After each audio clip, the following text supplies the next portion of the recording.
What's up guys, I'm Tony Woodark. I'm a wedding photographer out of Southern California, and today I'm going to talk to you about the Contax T2. Today I'm going to talk to you about the Contax T2. It's more fun when I do this.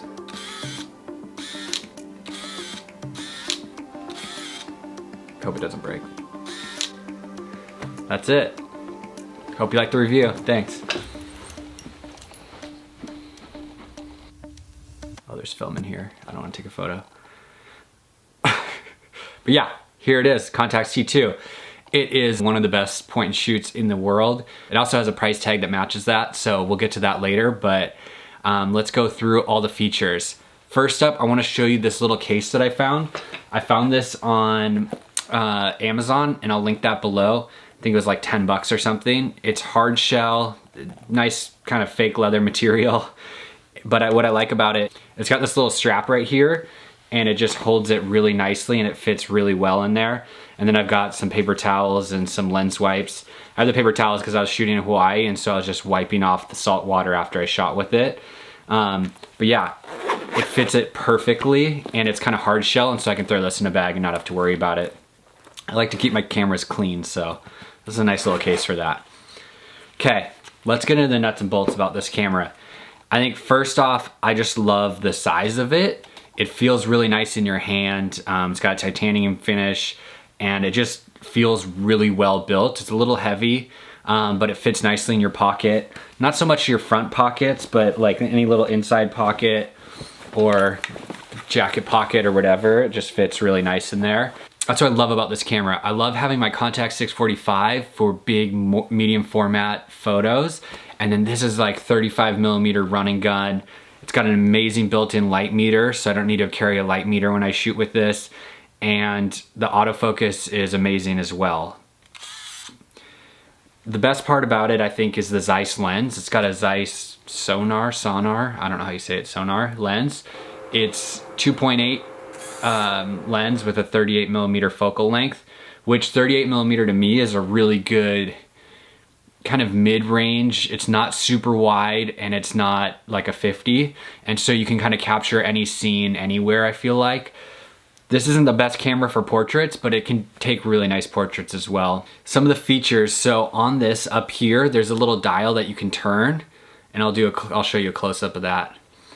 But you can choose single flash, double flash, which removes red eye, and then 2.8, and then you can choose any of your apertures, 4, 5.6, 8, 11, or 16. The one drawback is if you choose 2.8, that chooses auto settings. So it chooses auto aperture and auto shutter speed, which is great because that's kind of what I typically always shoot this camera with.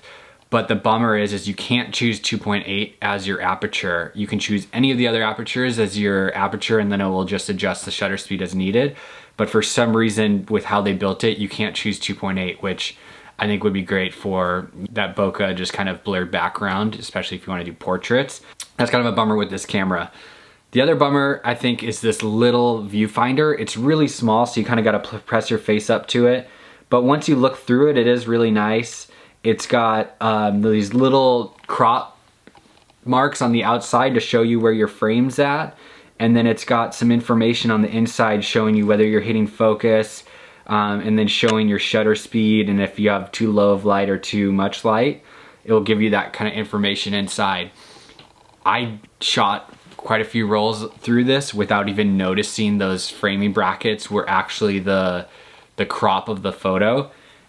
Typically I shoot SLRs, so that was just bad on me. I think I just assumed that what I was seeing was the photo, and so as I was cropping it with the whole viewfinder in mind, and I thought that was just kind of like, I don't know, registration, like not even registration marks, but like, I thought it was kind of just like framing suggestions, lines, I don't know, composition guide, but that is not the case. So I did some pretty bad frames on the first few rolls, but quickly learned that.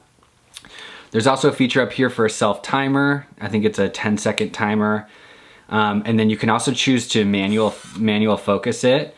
So you can choose infinity focus, or you can adjust between 0.7 meters to 5 meters all the way to infinity. I would never use manual focus. I've shot tons of rolls through this and I've never used a manual focus. I don't know. If you do and you like it for some reason, let me know in the comments below. Yeah. One other awesome feature I really like about this is the exposure compensation dial right here. It auto reads the film when you load it. So when you load it, you just pull the leader across, shut it, and it auto winds it, and it reads the ISO of the film through the DX code. And so I typically like to shoot a half stop underexposed and then push it one stop, so it ends up actually a half stop overexposed at 320 ISO. So if I'm shooting Portra 400, I like to meter at 640 and then develop it +1, and so I get 320 ISO is what I'm shooting for. I can do that through the exposure compensation dial. I can say go a half meter underexposed. And so when I'm shooting auto and it's choosing all the light, it will choose whether it's normal exposure, half stop underexposed, etc. And so I do a half stop underexposed, and then I push that stop in post in developing with the lab. So yeah, that's pretty much it. It's a super simple camera. The flash is pretty good. I'll show some photos of here with the flash. I mean, it's a direct flash, but I think that look is pretty cool, and it's actually getting more popular just because it's so kind of harsh and I don't know, just trendy. It's kind of got that 90s vibe. I love this camera so much that I've ended up buying the Contax G2 just because I wanted kind of this same similar lens of the Zeiss lens, and I love the feel of the Contax, but I just wanted a little bit more controls. So I bought the G2. I don't know if I'll end up hanging on to this just because the G2 might replace kind of the needs of this, but I do love how the lens goes back inside and it's this small little package and you can just throw it in your pocket. I love the size of that, and the quality of the images is incredible. And so I'll show you guys a bunch of examples of this camera in action, as well as some example photos that I've taken with this. And these were pretty much all shot on Portra 400, metered at 640 or a half stop underexposed on the exposure compensation dial, and then push one stop in processing. Some of the rolls might be 160. Sometimes I put 160 in there just so I can get a lower aperture so I can try to shoot some more portraits and stuff with this lens, but really I just kind of shoot what I have, and I typically have Portra. So all these photos are Portra. Hope you enjoy them. Let me know what you think. Is it worth it? I think I paid $700 for this. It came with the box and a strap and the manual and kind of all that, just real nice package, and it was pretty much excellent condition.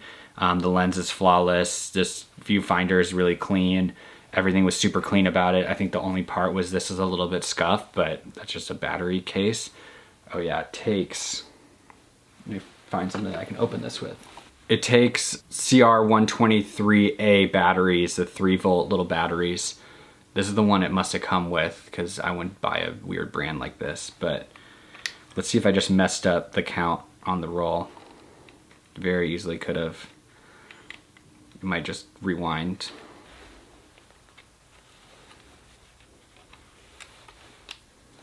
Levi's button works on that, just in case you ever get caught in a pinch. Whoa, so I took the battery out, this count went off, and then I put it back in and it still says 31 exposures. So I have a roll of Portra 400 in here. I have 31 exposures taken. I only have 5 or 6 shots left. I usually get about 37 frames with this camera, so pretty cool that it held on to that information. I have no idea how, but pretty nice.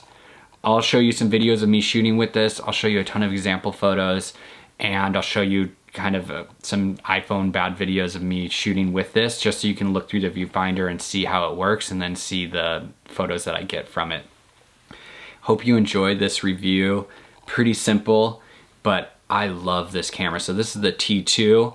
The T1 is a little, or the T is a little bit cheaper, but I think there were some features. I think this might be 2.8 and the T might be 3.5, probably wrong about that. The T3 I've heard is even better, but those run you over $1,000. So yeah, this T2, it is very expensive, so I think you can find alternatives. That's one thing I should mention, alternatives. Alternatives would be like an Olympus Mu 2, a Yashica 4, T4 I believe. Those are two that you could look at that'd be cheaper than this. There's a couple YouTube videos out there on Contax T2 alternatives, so you can check out those videos. I think what you'll find is you're settling for less with any other point and shoot. I think this is probably one of the best ones ever made in terms of the Zeiss lens, as well as the just beautiful build and just the reliability and compactness and quality. I think it's hard to beat this. The price is a ton. I would feel much more comfortable spending like $200 or $300 on a point and shoot. I went for it with this one just because I wanted to try what the best was like, and I know it was gonna hold its value if I didn't like it, and I love it and I can't get rid of it now. So that's kind of where I'm at. We'll see. Let me know what you think about the T2. Is it way overpriced for you? Do you love it? What do you shoot with it? How do you use it? Leave those in the comments below. Please like this video, subscribe. I've got a bunch of other videos I'm working on, so yeah, and you can see a bunch of my videos if this is the first video that you've seen by me. I shot in Mammoth, I've shot in Hawaii, I've shot in a bunch of different places with this camera, and so you can see a lot of example work in my other videos. Check those out on my page. So thank you guys for tuning in. Leave a comment below and please like and subscribe. Do all that good stuff. Thanks.